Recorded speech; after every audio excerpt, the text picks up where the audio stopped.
الحمد لله رب العالمين والصلاة والسلام على سيد المرسلين أما بعد فأعوذ بالله من الشيطان الرجيم بسم الله الرحمن الرحيم الصلاة والسلام عليك يا رسول الله وعلى آلك وأصحابك يا حبيب الله الصلاة والسلام عليك يا نبي الله وعلى آلك وأصحابك يا نور الله فیضان قرآن کے سلسلے میں حاضر ہیں اور آج سورہ مومن کی آیت نمبر 4 سے قرآن پاک کا درس سنیں گے۔ اس آیت میں اللہ تبارک و تعالی نے قرآن پاک کی آیات میں جھگڑا کرنے والے کفار کے بارے میں بیان فرمایا اور پھر مسلمانوں کو تنبیہ فرمائی کہ کافروں کی دنیاوی ترقی کے اوپر تمہیں پریشان ہونے کی ضرورت نہیں اور ان کی دنیاوی ترقی تمہیں دھوکے میں نہ ڈال دے کہ اگر یہ اللہ کی بارگاہ میں ناپسندیدہ ہیں تو پھر یہ اتنی ترقی کیسے کر گئے، ان کو ایسی خوشحالی کیسے مل گئی۔ اس طرح کے کسی دھوکے میں آنے کی حاجت نہیں ہے۔ ارشاد ہوتا ہے بسم اللہ الرحمن الرحیم ما یجادل فی آیات اللہ الا الذین کفروا فلا یغررک تقلبهم فی البلاد۔ اللہ کی آیتوں میں کافر ہی جھگڑا کرتے ہیں، تو اے سننے والے ان کافروں کا شہروں میں چلنا پھرنا یعنی خوشحالی کے ساتھ چلنا پھرنا تجھے دھوکہ نہ دے۔ دو باتیں اس آیت میں ارشاد ہوئی۔ پہلی آیت کے بارے میں پچھلے سلسلے کے آخر میں بھی میں نے کچھ عرض کیا تھا کہ قرآن پاک کی آیات میں جھگڑنے سے کیا مراد ہے، جس کی یہاں پر مذمت بیان کی گئی، کیونکہ یہاں یہ فرمایا گیا کہ اللہ کی آیتوں میں کافر ہی جھگڑا کرتے ہیں۔ اس سے مراد وہ جھگڑنا ہے جو قرآن کی آیتوں کو رد کرنے کے طور پہ ہو، جیسے کفار قرآن کی آیتوں کو یا تو جادو کہتے یا شاعری کہتے یا کہانت یعنی غیب کی جو ہے وہ اٹکل سے باتیں بتانا یہ کہتے تھے۔ تو یہ کفار تھے کہ جو قرآن پاک کو رد کرنے کے طور پہ، مسترد کرنے کے طور پہ اس میں جھگڑتے تھے۔ اس کے علاوہ جو قرآن کی آیتوں میں جھگڑا ہے، جو اس میں بحث و مباحثہ ہے، اس کی متعدد صورتیں ہو سکتی ہیں۔ قرآن کی آیتوں میں ایسا جھگڑا اور ایسی بحث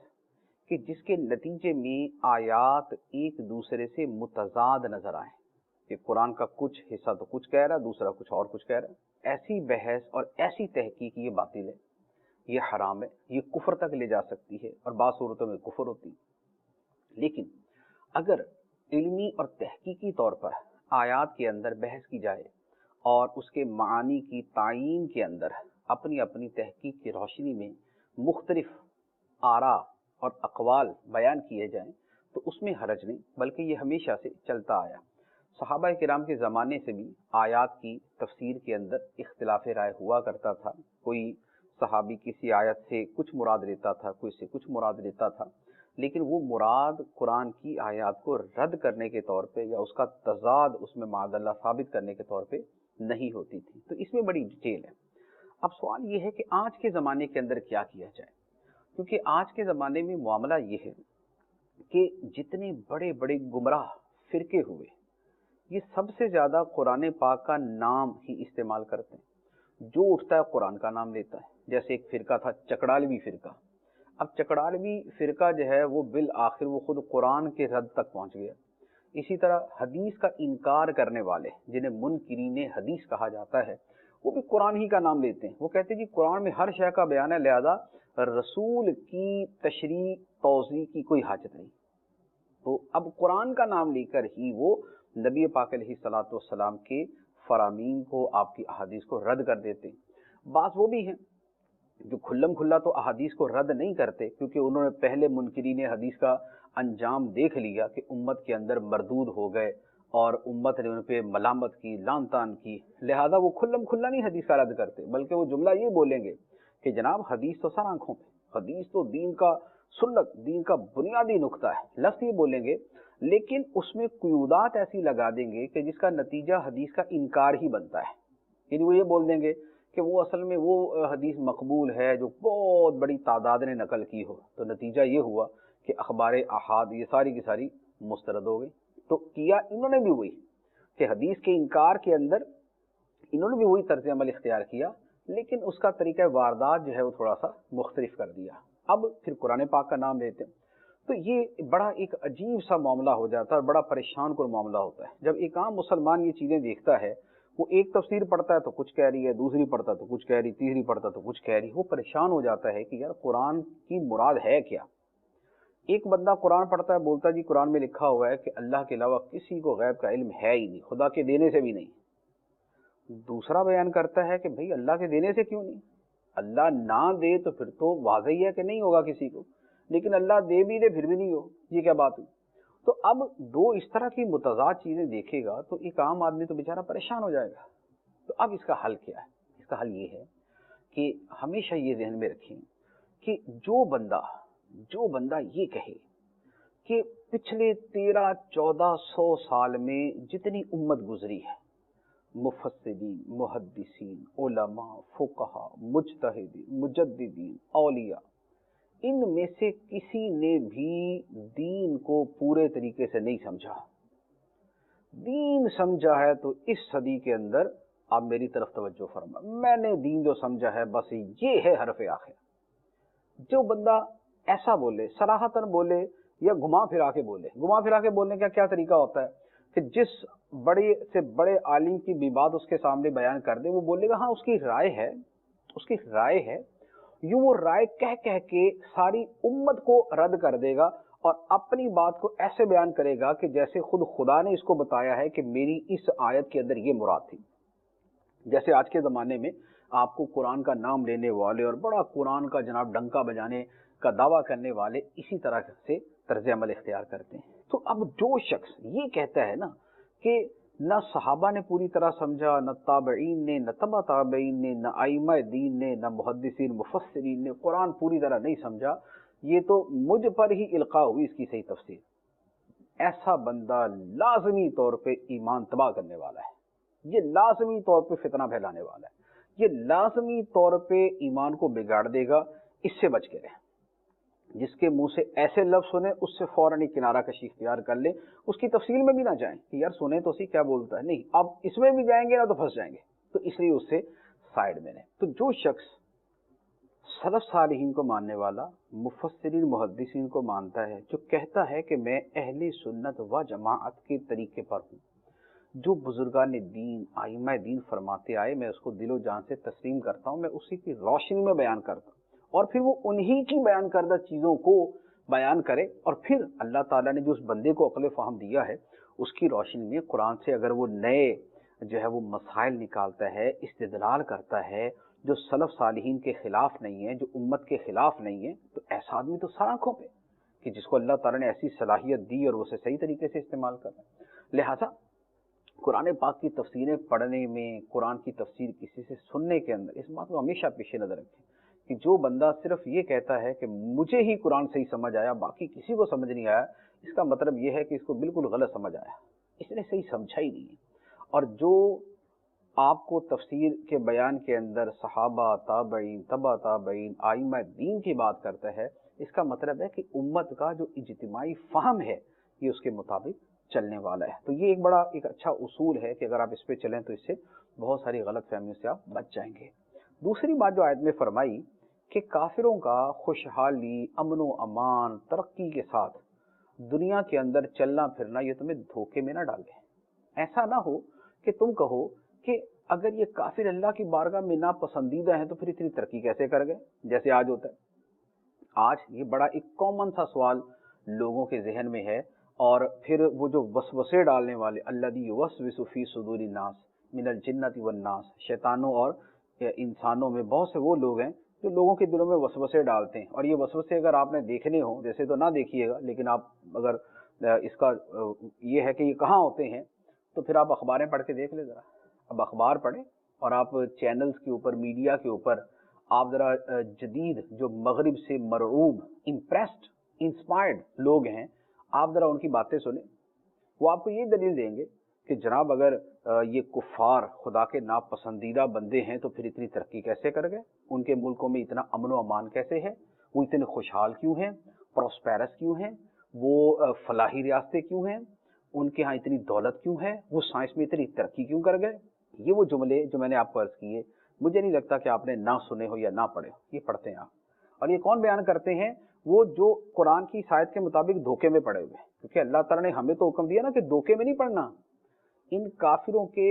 شہروں کے اندر امن و امان اور خوشحالی سے پھرنے کی وجہ سے تم دھوکے میں نہ پڑنا کہ یہ سچے ہیں تم جھوٹے ہو، یہ صحیح ہے تم غلط ہو، نہیں، بلکہ یہ تو دنیا کا اللہ تعالیٰ نے ساز و سامان ان کو دیا ہے، دنیا کے اندر جو ہے وہ یہ جو کچھ ہے ان کے لیے تو ہے ہی دنیا، صرف آخرت کے اندر تو انجام بڑا سخت ہے، تمہارے لیے تو آخرت،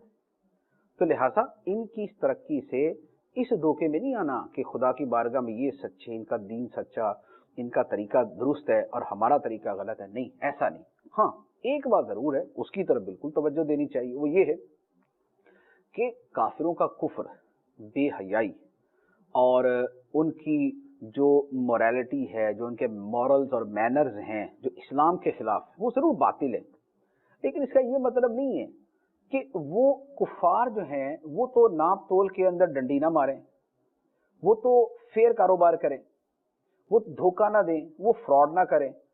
اور ہمارے مسلمان کہلانے والے کسی چیز کے اندر ڈنڈی مارے بغیر جو ہے نا وہ زندہ نہ رہ سکیں،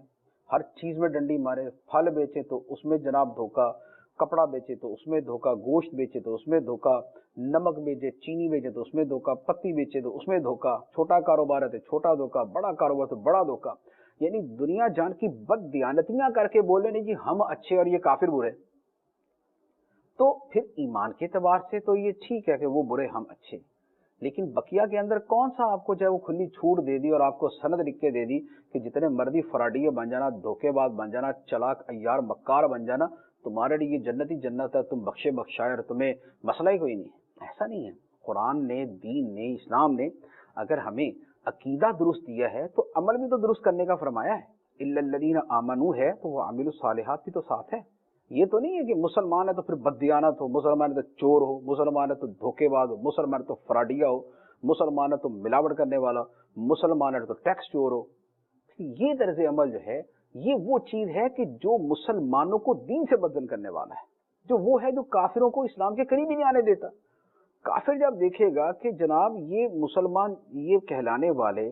یہ بددیانت ہوتے ہیں، یہ دھوکے باز ہوتے ہیں، یہ ملاوٹ کا مال بیچتے ہیں، رشوت خور ہوتے ہیں، تو آپ مجھے بتائیے کہ پھر وہ کون سی چیز ہے جو اسے دین کی طرف لے کے آئے گی؟ تو اس کا مطلب یہ ہوا کہ کافروں کو دین سے دور رکھنے میں مسلمانوں کی اس بددیانتی کا بہت بڑا ہاتھ ہے۔ تو یہ کوئی چھوٹا جرم نہیں ہے کہ اللہ تعالیٰ نے تو ہم اس امت مسلمہ کو گواہ بنایا، شہداء علی الناس، یہ لوگوں پر گواہ ہیں کہ خدا کا دین ان تک پہنچانے والے ہیں، اور یہ دین پہنچانے والے وہ خود اپنے طرز عمل سے وہ حرکتیں کریں کہ دوسروں کو دین سے دور کر دیں۔ تو یہ تو ہے کہ ان کی خوشحالی پہ یہ نہ سمجھیں کہ ان کا عقیدہ درست، لیکن اس کا یہ مطلب نہیں ہے کہ ہمارا عمل جتنا مرضی بد سے بدتر ہو، نہ کبھی ہم اصلاح قبول کریں، نہ کبھی قبول کرنے کا سوچیں، ایسا بھی نہیں ہے۔ ہمارا ایمان درست ہے، یقیناً درست ہے، تو ہمارا عمل بھی اس کے مطابق درست ہونا چاہیے۔ اب اس آیت مبارکہ کے بعد سابقہ امتوں کا اپنے نبیوں کے ساتھ جو برا سلوک تھا، انہیں شہید کرنے کی بھی کوششیں کرتے تھے، اور پھر ان امتوں کا جو انجام ہوا اس کی وجہ سے اللہ تعالیٰ نے وہ بیان فرمایا۔ ارشاد ہوتا ہے کذبت قبلہم قوم نوح والاحزاب من بعدہم وہمت کل امت برسولہم لیأخذوہ وجادلوا بالباطل لیدحضوا بہ الحق فأخذتہم فکیف کان عقاب۔ ان سے پہلے نوح کی قوم اور ان کے بعد کے گروہوں نے اپنے رسولوں کو جھٹلایا، اور ہر امت نے یہ ارادہ کیا کہ اپنے رسول کو پکڑ لے، گرفتار کر لے اور شہید کر دے، اور باطل کے ذریعے وہ لوگ جھگڑتے رہے تاکہ اس سے حق کو مٹا دیں، تو میں نے انہیں پکڑ لیا تو میرا عذاب کیسا ہوا۔ یہ سابقہ امتوں کی ایک امیج، ان کی جو تصویر ہے وہ یہاں پر بیان کی گئی کہ حضرت نوح علیہ السلام کی قوم تھی یا ان کے بعد کی امتیں تھیں، انہوں نے اللہ کے رسولوں کو جھٹلایا اور اپنے رسولوں کو شہید کرنے کی کوشش کی، انہیں گرفتار کرنے کی کوشش کی، اور جو وہ پیغام لے کے آئے تھے اس کا مقابلہ کیا تاکہ اپنے باطل کو اپنے پروپیگنڈا اور اپنے ظاہری طاقت کے ذریعے حق کو دبا دیں، لیکن ہوا یہ کہ اللہ تعالیٰ نے ان کی گرفت کی ان لوگوں کی اور پھر انہیں عذاب دیا۔ اب حالت کفر میں مرنے والے کے لیے کیا وعید ہے؟ ارشاد ہوتا ہے وَكَذَلِكَ حَقَّتْ كَلِمَةُ رَبِّكَ عَلَى الَّذِينَ كَفَرُوا أَنَّهُمْ أَصْحَابُ النَّارِ، اور یوں ہی تمہارے رب کی بات کافروں پر ثابت ہو چکی کہ وہ دوزخی ہیں۔ کافروں کے بعد اب اہل ایمان کا اللہ کی بارگاہ میں کیا مرتبہ ہے، اور اللہ تعالیٰ کے فرشتے ایمان والوں سے کتنی محبت کرتے ہیں اور ان پہ کتنی شفقت کرتے ہیں، اس کا بیان ہوتا ہے۔ ارشاد ہوتا ہے الذین یحملون العرش ومن حولہ یسبحون بحمد ربہم ویؤمنون بہ ویستغفرون للذین آمنوا ربنا وسعت كل شيء رحمة وعلما فاغفر للذين تابوا واتبعوا سبيلك وقهم عذاب الجحیم۔ عرش اٹھانے والے اور اس کے ارد گرد موجود فرشتے اپنے رب کی تعریف کے ساتھ اس کی پاکی بیان کرتے ہیں اور اللہ پر ایمان رکھتے ہیں اور مسلمانوں کی بخشش مانگتے ہیں اور کہتے ہیں اے ہمارے رب، تیری رحمت اور علم ہر شے سے وسیع ہے، تو توبہ کرنے والوں اور تیرے راستے کی پیروی کرنے والوں کو بخش دے اور انہیں دوزخ کے عذاب سے بچا لے۔ یہ دعا ہے فرشتوں کی، اور فرشتے بھی کون سے؟ جو بڑے اعلیٰ درجے کے فرشتے ہیں، کیونکہ فرشتوں کے اندر بھی درجات ہیں۔ یہاں سے یعنی شروع کریں تو ایک سے لے کر اوپر تک جو ہے وہ فرشتوں کے مراتب ہیں، اور وہ جو بڑے ہی اعلیٰ درجے کے فرشتے ہیں ان میں یہ جو عرش اٹھانے والے فرشتے ہیں یہ بھی شامل ہیں، جن کا درجہ، جن فرشتوں کا مرتبہ سب سے بلند و بالا ہے، ان میں وہ فرشتے جنہوں نے اللہ تعالیٰ کا عرش اٹھایا ہوا ہے وہ بھی اس کے اندر شامل ہے۔ تو یہ بڑے مقرب فرشتے ہیں، تو اللہ تعالیٰ ان کے بارے میں فرماتا ہے کہ یہ عرش اٹھانے والے فرشتے اور جو عرش کے ارد گرد ہیں فرشتے، یہ اللہ کی حمد کے ساتھ اس کی تسبیح کرتے ہیں۔ جیسے پچھلے سلسلے میں نے عرض کیا تھا کہ سبحان اللہ و بحمدہ، یہ تسبیح ما حمد ہے، تو بڑا خوبصورت کلمہ ہے۔ اللہ پہ ایمان رکھتے ہیں اور ان کی مسلمانوں پہ شفقت یہ ہے کہ اہل ایمان کے لیے مغفرت کی دعائیں مانگتے ہیں، اے اللہ ایمان والوں کو بخش دے، یہ ان کی دعائیں ہیں۔ کیا عرض کرتے ہیں؟ عرض کرتے ہیں اے ہمارے رب، تیری رحمت ہر شے سے زیادہ وسیع، کیا زمین، کیا آسمان، کیا مشرق، کیا مغرب، کیا دنیا جہان، تیری رحمت ان سب سے وسیع ہے، سب سے بڑی ہے، تو توبہ کرنے والوں کو اور جو تیرے راستے کی پیروی کرنے والے ہیں ان کی بخشش فرما دے اور انہیں جہنم کے عذاب سے بچا دے۔ اب دیکھیں دعا کن کے لیے ہے؟ جو توبہ کرنے والے ہیں اور جو اللہ کے راستے کی پیروی کرنے والے ہیں، ان کے لیے یہ دعا ہے۔ اب اس کے بعد مزید دعا کا بیان ہے، اور بھی دعائیں ہیں۔ اللہ تعالیٰ ارشاد فرماتا ہے کہ فرشتے عرض کریں گے ربنا وادخلهم جنات عدن التي وعدتهم ومن صلح من آبائهم وازواجهم وذرياتهم انك انت العزيز الحكيم وقهم السيئات ومن تق السيئات يومئذ فقد رحمته وذلك هو الفوز العظيم۔ اے ہمارے رب، اور انہیں یعنی ایمان والوں کو اور ان کے باپ دادا اور ان کی بیویوں اور ان کی اولاد میں سے جو نیک ہوں ان کو ہمیشہ رہنے کے ان باغوں میں داخل فرما دے جن کا تو نے ان سے وعدہ فرمایا ہے، بے شک تو ہی عزت والا حکمت والا ہے، اور انہیں ان مسلمانوں کو گناہوں کی شامت سے بچا لے، اور جسے تو نے اس دن گناہوں کی شامت سے بچا لیا تو بے شک تو نے اس پہ رحم فرمایا، اور یہی بڑی کامیابی ہے۔ یہ فرشتوں کی دعا ہے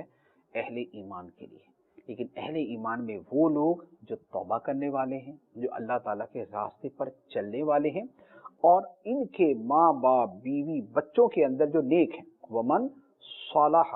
جو نیک ہیں، صالح ہیں، ان کے والدین ہیں، ان کے بیوی بچے ہیں، تو وہ عرض کریں گے کہ اے اللہ انہیں بھی جنت میں داخل کر، ان مومنوں کو بھی اور ان کے جو ماں باپ بیوی بچوں میں جو صالحین ہیں انہیں بھی جنت میں داخل کر دے، انہیں گناہوں کی شامت سے بچا لے۔ اور پھر عرض کریں گے کہ جسے تو نے قیامت کے دن گناہوں کی شامت سے بچا لیا تو وہ اس پر تو نے رحم کیا، اور یہی بہت بڑی کامیابی ہے کہ قیامت کے دن بندہ گناہوں کی شامت سے بچ جائے، یہ بہت بڑی کامیابی ہے۔ اب یہاں پر ایک اور نقطہ بھی ہے، وہ یہ ہے کہ دیکھیں اللہ تعالیٰ کا عرش اٹھانے والے فرشتے اور جو عرش کے ارد گرد موجود فرشتے یہ اہل ایمان کے ساتھ کتنی محبت کرتے ہیں، کتنی ان پہ شفقت کرتے ہیں، کس طرح ان کی مغفرت کی دعائیں مانگتے اور ان کے ساتھ خیر خواہی کرتے۔ تو ایمان والوں کے ساتھ خیر خواہی کرنا، مغفرت کی دعا مانگنا اور ان کے لیے غائبانہ دعائیں کرنا، یہ فرشتوں کی سنت اور رضائے الہی حاصل کرنے کا طریقہ ہے، رضائے الہی حاصل کرنے کا ذریعہ ہے۔ ہمیں اللہ تعالیٰ نے زندگی عطا فرمائی، ہمارے لیے موقع ہے تو ہم بھی یہ کام کرنے کی کوشش کریں کہ اہل ایمان کے لیے مغفرت کی دعا بھی مانگیں، جیسے اللہم اغفر لکل مؤمن و مومنہ، اے اللہ ہر مومن مرد و عورت کو بخش دے، یہ دعا ہے۔ اچھا، اسی طرح پھر ہم ان کی خیر خواہی عملی طور پر بھی کریں۔ عملی طور پر خیر خواہی یہ کہ جو گناہوں میں ملوث ہے، مبتلا ہے، ہم اسے گناہوں سے بچانے کی کوشش کریں، ہم اسے نیکی کے راستے کی طرف لانے کی کوشش کریں، ہم اسے گناہوں کے اس دلدل سے نکالنے کی کوشش کریں، اسے ہم نیک بنانے کی کوشش کریں۔ تو ہماری یہ کوشش بھی ہونی چاہیے، اور یہ بھی ایک مسلمانوں سے خیر خواہی کا ایک بہت ہی اعلیٰ اور بہت عمدہ طریقہ ہے، انداز ہے۔ اب یہ تو تھا مومنوں کے ساتھ فرشتوں کا معاملہ۔ اب اس کے بعد کافروں کا جو قیامت کے دن ان کے بارے میں جو اللہ تعالیٰ کی ناراضگی ہوگی وہ کیسی ہوگی، ارشاد ہوتا ہے ان الذین کفروا ینادون لمقت اللہ اکبر من مقتکم انفسکم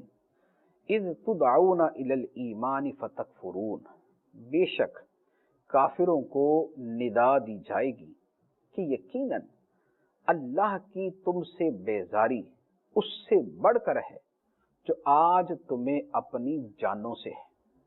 کیونکہ آج یعنی دنیا میں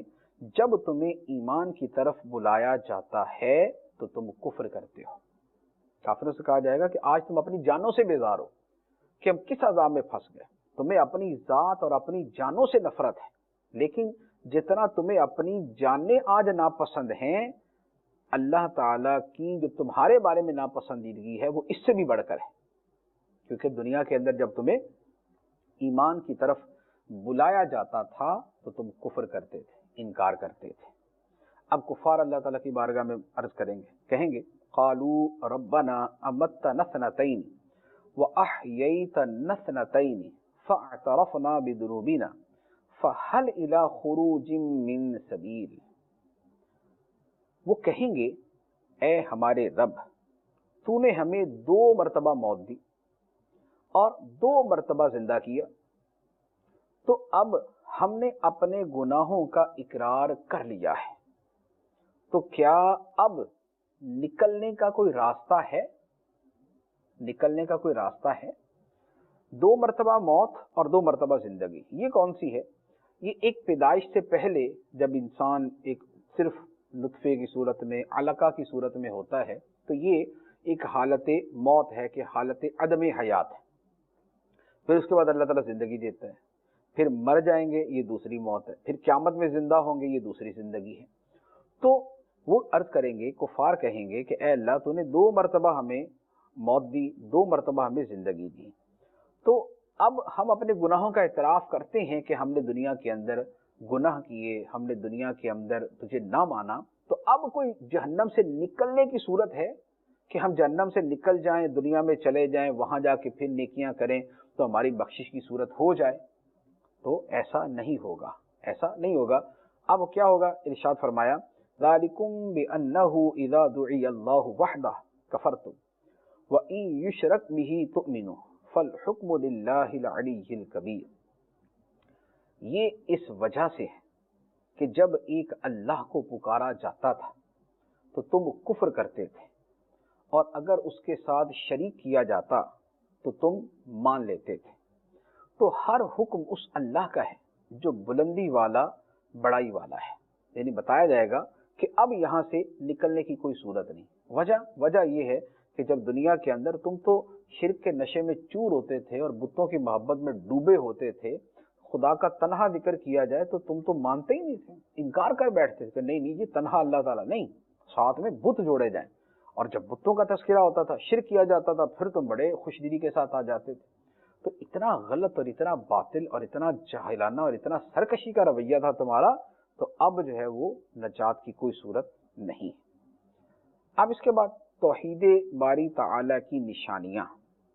اور ان سے جو شخص نصیحت حاصل کرنے والا ہے اس کا بیان، اور پھر اخلاص کے ساتھ اللہ تعالیٰ کی عبادت کرنے کا حکم.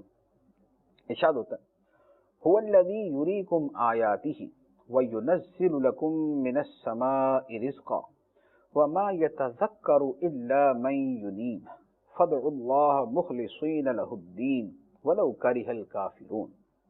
وہی ہے جو تمہیں اپنی نشانیاں دکھاتا ہے اور تمہارے لیے آسمان سے روزی اتارتا ہے، اور اللہ کی طرف رجوع کرنے والا ہی نصیحت مانتا ہے. تو دین کو اللہ کے لیے خالص کرتے ہوئے اس کی بندگی کرو، اگرچہ کافروں کو ناپسند ہو. فرمایا کہ اللہ تعالیٰ تمہیں اپنی نشانیاں دکھاتا ہے. نشانیاں کس چیز کی؟ نشانیاں اللہ تعالیٰ کی قدرت کی، اس کی خدائی کی، اس کی وحدانیت کی، اس کے معبود ہونے کی. وہ نشانیاں کیا ہیں؟ بہت ساری نشانیاں ہیں، لیکن اس میں یہاں پر ایک نشانی بیان کی کہ وہ آسمان سے تمہارے لیے بارش نازل کرتا ہے، جس بارش کے اندر تمہارا رزق ہے، کہ بارش کے پانی سے فصلیں اگتی ہیں، کھیت لہلہاتے ہیں، پھل جو ہے وہ پیدا ہوتے ہیں، تو وہ تمہارا رزق بنتے ہیں. تو جو تمہارا رازق ہے وہی تمہارا معبود ہے، جو تمہارا رازق ہے وہی تمہارا معبود ہے. جب تم اس نشانی پہ غور کرو گے کہ خدا ہمارا رازق ہے تو تمہارا دل، اگر عقل سلیم کے ساتھ غور کرو گے تو تمہارا دل مانے گا کہ جو سارے جہان کو رزق دینے والا ہے، سارے جہان کا معبود حقیقی بھی وہی ہے. لیکن اس کے ساتھ ہی فرما دیا کہ نصیحت وہی حاصل کرتا ہے جو رجوع کرنے والا ہے. یعنی جو رجوع کرتا ہے اس کو نصیحت میں ملتی ہے، جو سرکشی کے ساتھ اکڑا رہتا ہے اسے نصیحت بھی نہیں ملتی. اسی لیے آج بھی دنیا میں یہی ہوتا ہے کہ نصیحت اسی کو ملتی ہے جو نصیحت کی طرف توجہ دیتا ہے، جس کا رجوع کا ذہن ہوتا ہے، ماننے کا ذہن ہوتا ہے. جو پہلے سے نہ ماننے کی قسم کھا کے بیٹھ جائے کہ میں نے نہیں ماننا کسی بھی صورت میں، تو اسے نصیحت ملنا بھی بڑا ہی مشکل ہوتا ہے. پھر فرمایا کہ اللہ کی عبادت کرو، دین کو اسی کے لیے خالص کرتے ہوئے، کہ سچا دین صرف اللہ کا ہے اور سچی عبادت صرف اللہ کی ہے. تو اللہ ہی کی عبادت کرو، اس کے لیے دین کو خالص کرتے ہوئے، اگرچہ کافروں کو ناپسند ہو، اگرچہ کافر جو ہے اس کے اوپر اعتراض کریں، کلام کریں، تم سے ناراض ہوں، لیکن ان کی ناراضگی کی پرواہ نہیں کرنی. یہ بڑی اہم چیز ہے کہ اللہ کی بندگی میں، اللہ کی عبادت میں، دین کی اتباع میں، اسلام پر عمل کرنے میں کافروں کی ناپسندیدگی کا کوئی اعتبار نہ کریں. یہ نہ کریں کہ اگر دین کے اس حکم پہ عمل کیا تو کافر کیا بولیں گے. جیسے آج کل ہوتا ہے، پردے کی بات کریں تو لوگوں کو، جو دین سے بیزار اور آزاد قسم کے لوگ ہیں، ان کو شرم سی آنا شروع ہو جاتی ہے کہ یار یہ کیا پردے کی بات کرتے، پتہ نہیں یورپ اس کو ناپسند کرتا ہے، پتہ نہیں اس کو جو مغربی لوگ پسند نہیں کرتے. تو ان کو خدا کی ناراضگی کی پرواہ نہیں، ان کو مغرب کی ناراضگی کی پرواہ، ان کو ان کی شرم کا لحاظ ہے، خدا سے ان کو کوئی شرم نہیں. اسی طرح سود کی بات کریں تو بیچارے شرمندہ سے اسلام کا نام لیتے ہیں، سود کے بارے میں کچھ کہتے ہوئے ان کو شرم آتی ہے. تو ایسے کفار کی ناراضگی کو دیکھنا. اچھا، اسی طرح کلچر کی بات، اسلام کا ایک مخصوص مزاج ہے اور اسلام کا ایک مخصوص جو ہے وہ ایک طرز عمل ہوتا ہے کہ جسے پہچانا جاتا ہے کہ یہ مسلمان ہے. جیسے ایک بندہ پہچانا جاتا ہے کہ بھئی اس کا تعلق جو ہے فلاں ملک سے ہے، اس کا فلاں ملک سے ہے، ان کی تہذیب، ان کی ثقافت، ان کے طریقے سے. اگر کوئی مسلمان اپنے ایک مذہبی حلیے کے اندر اگر وہ ظاہر ہو جائے تو اس پہ 70 اعتراض کرنے والے موجود ہیں. اوہ یہ پرانا سا لباس کیوں پہن لیتے ہو؟ مغرب کا لباس پہننے کے کوئی شرم نہیں آئے گی، لیکن اسلام کا لباس کہلائے جانے والا لباس پہنیں گے تو ان کو شرم آنا شروع ہو جائے. جیسے عورتیں اسکارف پہنتی، چہرے کا نقاب کرتی، اب چہرے کا نقاب کرنا بڑی اچھی چیز ہے، بہت اچھی چیز ہے، اور آج کے زمانے میں تو علماء نے اس کی بہت ہی زیادہ تاکید کی، واجب تک قرار دی ہے کہ فطرے کا زمانہ ہے۔ اب اگر کوئی عورت نقاب پہنتی ہے، سر پہ اسکارف پہنتی ہے، پردہ کرتی ہے، تو ہمارے یہاں ایسے لبرل جو نا پھر رہے ہیں، ایسے سیکولر لوگ پھر رہے ہیں، بلکہ ایسے دین کا نام لینے والے متجدد یعنی جعلی قسم کے مجدد جو ہے نا وہ پھر رہے ہیں، کہ جن کو اعتراض شروع ہو جاتا ہے، یار یہ پردے کی بات کرنا کیوں شروع کر دی، یہ کیا نقاب اسکارف، یہ کیا اس طرح کا پرانا سا لباس پہننا شروع کر دیا۔ افسوس افسوس کہ ان لوگوں کو یہ نہیں ہے کہ اسلام کی ایک پسندیدہ چیز ہے، یہ اس کے اوپر فخر کریں۔ مغرب والے تو آدھا ننگا لباس پہن کے اس کے اوپر فخر کرتے ہیں کہ جناب ہماری تہذیب ہے، ہمارا کلچر ہے، ہمارا لائف سٹائل ہے، وہ اپنے لائف سٹائل پہ فخر کرتے ہیں، اور مسلمان کہلانے والے کو اسلامی لائف سٹائل پہ شرم آتی ہے، لائف سٹائل کے اوپر شرم آتی ہے۔ وہ چوڑے ہو کے جناب اگر کرسی ٹیبل پہ بیٹھ کے کھانا کھائیں تو ان کو کوئی اس کے اوپر شرم نہیں، کوئی واجب نہیں ہے کہ زمین پہ بیٹھ کے کھائیں، لیکن ایک موسٹلی ایک اسلامی مزاج یہ ہے کہ زمین پہ بیٹھ کے کھاتے ہیں، لیکن زمین پہ بیٹھ کے کھانے والے کو شرم آئی، چلتے پھرتے جانوروں کی طرح کھا رہے ہیں ان کو شرم نہیں آئے گی، لیکن اگر وہیں پر کوئی بیٹھ کے کھانے لگے تو اس کو بڑی شرم آ رہی ہوتی ہے، اور وہاں پر چار کھڑے ہو جائیں گے لبرل قسم کے لوگ کہ یار لو جی سارے کھڑے ہو کے کھا رہے ہیں، یہ بھائی صاحب بیٹھ کے کھا رہے ہیں۔ تو یہ کیسا مائنڈ سیٹ ہے؟ اسلام سے شرم آ رہی ہے، اسلام کی باتوں سے شرم آ رہی ہے، اسلام پہ عمل کرنے سے شرم آ رہی ہے، تو تمہارا دین ایمان ہے کیا جو تمہیں اپنے دین ایمان پہ شرم آتی ہے، اس پہ عمل کرتے ہوئے شرم آتی ہے؟ عجیب قسم کی جو وہ ذہنیت بن گئی۔ اللہ تعالیٰ نے ہمیں بتا دیا وہ لوگ کارہل کافر، کافر اگرچہ ناپسند کریں ان کی پرواہ نہیں کرنی، فلا تخشوہم واخشونی، ان سے نہیں ڈرنا، میرا ڈر اپنے دل میں رکھو، یہ اللہ تعالیٰ فرماتا ہے۔ اب اس کے بعد اللہ تعالیٰ کی عظمت و جلال والی صفات کا بیان ہے۔ ارشاد ہوتا ہے رفیع الدرجات ذو العرش یلقی الروح من امرہ علی من یشاء من عبادہ لینذر یوم الطلاق، بلند درجات دینے والا اللہ، بلند درجات دینے والا اللہ، عرش کا مالک ہے، وہ اپنے حکم سے اپنے بندوں میں سے جس پر چاہتا ہے وہی ڈالتا ہے، ایمان کی جان روح ڈالتا ہے، وہی ڈالتا ہے، تاکہ وہ لوگوں کو ملنے کے دن یعنی قیامت سے ڈرائے۔ فرمایا اللہ تعالیٰ بلند درجے دینے والا ہے، نبیوں کو، ولیوں کو، علماء کو، صوفیاء کو، فقہا کو، صالحین کو، جو اللہ تعالیٰ کی طرف رجوع کرنے والے ہیں، توابین ہیں، توبہ کرنے والے ہیں، اللہ تعالیٰ ان کے درجے بلند کرنے والا ہے۔ اور اللہ اپنے حکم سے جس پر چاہتا ہے روح ڈالتا ہے۔ روح سے مراد ہے ایمان کی روح یعنی وحی، ایمان کی جان یعنی وحی۔ تو اللہ تعالیٰ اپنے حکم سے جس پر چاہتا ہے وحی نازل فرماتا ہے، وحی نازل فرما کے اس سے اپنا نبی، اپنا رسول بنا دیتا ہے، تاکہ وہ لوگوں کو ڈرائے کہ ایک دن آنا ہے جب تمہیں خدا سے ملنا ہے، ملاقات کا دن، اللہ سے ملاقات کا دن۔ لیکن یہاں پر یہ بات بالکل قطعی طور پہ ذہن میں رکھنے کی ہے کہ یہ جو فرمایا کہ اللہ تعالیٰ اپنے بندوں میں سے جس پر چاہتا ہے وہی ڈالتا ہے، نازل کرتا ہے، تو یہ سلسلہ جو ہے یہ نبی پاک صلی اللہ تعالیٰ علیہ وآلہ وسلم پہ ختم ہو چکا۔ ہمارے نبی اللہ تعالیٰ کے آخری نبی، آپ پر یہ سلسلہ ختم ہو گیا، یہ خود قرآن نے بتا دیا اور یہ احادیث متواترہ میں آ گیا۔ تو اب اس کا یہ مطلب نہیں ہے کہ قیامت تک یہ سلسلہ چلتا ہی رہے گا اور خدا نبی رسول بناتا ہی رہے گا۔ جو نبی پاک علیہ الصلوۃ والسلام کے بعد نبوت کا دعویٰ کرے، وہ دعویٰ کرنے والا بھی کافر ہے اور اس کو ماننے والے بھی کافر ہیں۔ لہذا یہ بڑا اہم مسئلہ، اس کو ذہن میں رکھنے ہے۔ پھر قیامت کے بارے میں مزید چند احوال کو بیان فرمایا۔ ارشاد فرمایا یوم هم بارزون لا يخفى على الله منهم شيء لمن الملك اليوم لله الواحد القهار اليوم تجزى كل نفس بما كسبت لا ظلم اليوم ان اللہ سریع الحساب۔ جس دن وہ بالکل ظاہر ہو جائیں گے، جس دن لوگ بالکل ظاہر ہو جائیں گے، ان کے حال میں سے کوئی چیز اللہ پر پوشیدہ نہیں ہوگی، اللہ فرمائے گا آج کس کی بادشاہی ہے؟